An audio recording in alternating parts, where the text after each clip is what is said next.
Welcome to Airblast Insider. Hi there, Dean here. At Airblast, all our blast pots are fitted with a moisture trap.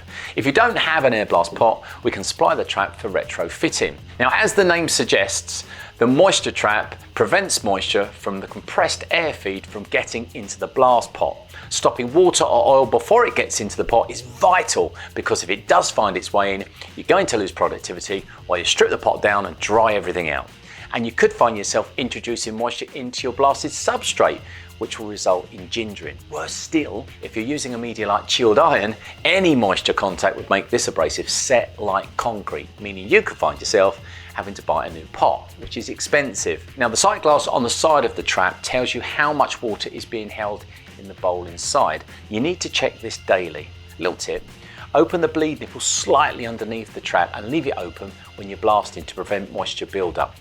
Keep your blasting as safe and efficient as it can be by making sure you have a moisture trap on your pot. You can buy one online, or you can call the sales team. For more great content from Airblast Eurospray, don't forget to check out the website.